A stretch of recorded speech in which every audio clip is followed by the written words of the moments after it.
तो प्रिय छात्र छात्राओं, आज हम पुनः उस बघेली साहित्य का वर्णन करने जा रहे हैं जिसे हमारे मशहूर साहित्यकार सैफुद्दीन उर्फ सैफू जी ने लिखा है। उनका शीर्षक है दई तब बनाइस मनई। दई तब बनाइस मनई। इससे आशय है कि ईश्वर ने तो हम सबको मनुष्य ही बनाया है, लेकिन हमारे बीच में तरह तरह की ऊंच नीच, जाति पात, छोटा बड़ा की ये सारी बातें कहाँ से आ रही हैं। इसके बारे में सैफू जी ने लिखा है कि जात पात के भेद में चली हैं लाठी बोंग, कितन्यों सरगे जहलमा मनई बना चिपोंग। देखिए, इस कविता का प्रसंग ये है कि जातीयता के दुर्गुणों का वर्णन करते हुए कवि सैफुद्दीन कहते हैं कि वर्तमान समय में अपने देश में जातिवाद का ऐसा बोलबाला है कि इससे बड़ी बड़ी दुर्घटनाएं हो सकती हैं और हम आपस में लड़ मर सकते हैं, कट सकते हैं। इसलिए ये भेदभाव कतई नहीं होना चाहिए। अतः कवि ने अपनी कविता के माध्यम से आप सबको अवगत कराना चाहता है कि हमें जातीयता में किसी प्रकार का भेदभाव नहीं करना चाहिए, क्योंकि ईश्वर ने तो हम सबको मनुष्य ही बना करके भेजा है। इसलिए कहते हैं कि जात पात के भेद में चली हैं लाठी बोंग।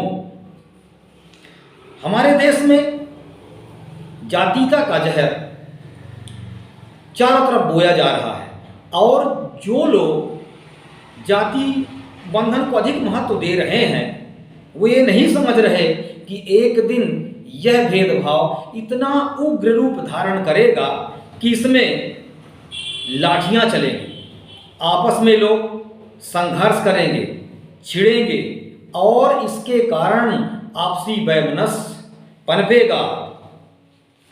अतः होगा क्या, कितनों सरगे जहलमा मनई बना चिपोंग। चिपोंग का अर्थ होता है ना समझ।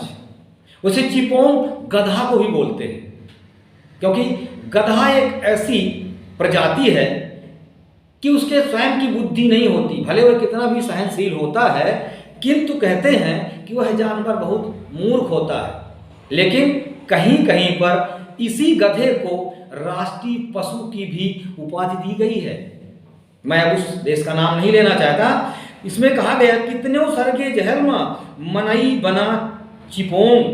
देखिए छात्रों, जातियों में जब आपसी संघर्ष छिड़ने लगेंगे, इसके कारण चारों तरफ वैमनस्य पनपेगा, एक दूसरे पर लाठियां बरसेंगी और इससे प्रहार होगा। एक दिन ऐसी नौबत आएगी कि सब लोग परस्पर द्वेषता की लड़ाई लड़ेंगे, आपस में द्वेष करेंगे और इतने बड़े बड़े दंगा फसाद होंगे कि हम आप सब लोग जेल में सड़ेंगे, अर्थात हमारा दुखमय जीवन जेल में व्यतीत होगा। इसलिए अगली पंक्तियों में पुनः समझाते हुए कवि कह रहे हैं कि मनई बना चिपोंग, कहाँ के वा सरवरिया, कतर ब्यों तमा छाबत बागें उल्टी घरिया।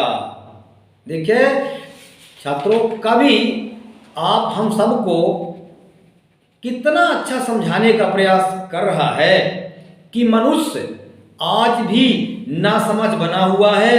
हमारे सामने यह प्रश्न उठता है कि मनुष्य जो है लोगों को यह कह करके उनमें मतभेद पैदा कर रहे हैं कि आप जो हैं ऊंची जाति के हैं, कोई छोटी जाति का है, कोई बड़ी जाति का है, यह कह करके हमारे और आपके बीच में तरह तरह के मतभेद पैदा कर रहे हैं। यहाँ तक लिखा है कतर ब्योतमा छाबत बागे उल्टी घड़ियाँ।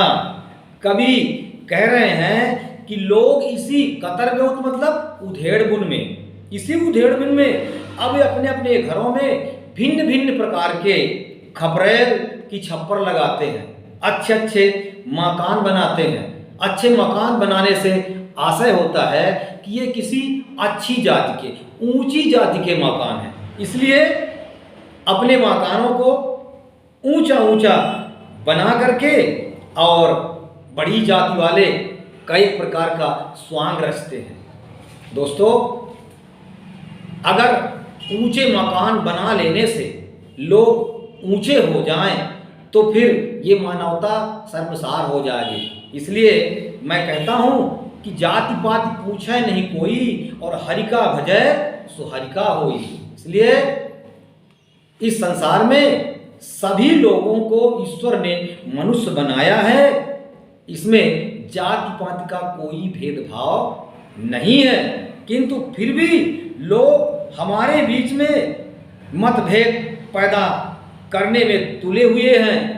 को ऊंच न को नीच, एक चाके के माटी। देखिए, इस संसार में न कोई बड़ा है न कोई छोटा है, सब एक ही मिट्टी से बने हुए हैं, कोई भी अलग नहीं है, सभी यहाँ पर एक ही मिट्टी से उसे ईश्वर ने बनाया है। तो भला बताइए, हम और आप कैसे अलग हो सकते हैं?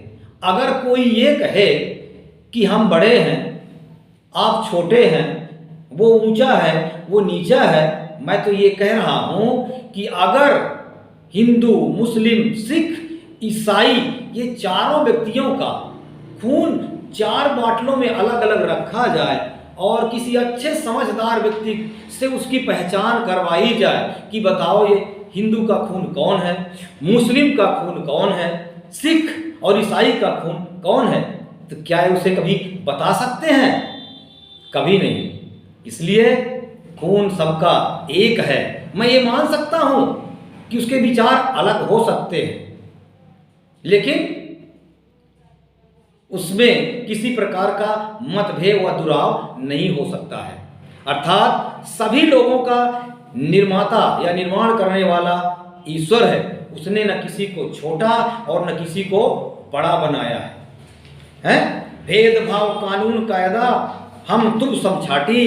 देखिए, यहाँ पर हम लोगों ने ही उनमें भेदभाव पैदा किए हैं, उन्हें छोटा या बड़ा मानने लगे हैं। इसलिए कवि सैफुद्दीन जी कह रहे हैं कि कह सैफू कबीराय दैवता बनाईस मनई, हम तुम धरन बनाए जात के लाखन कनई।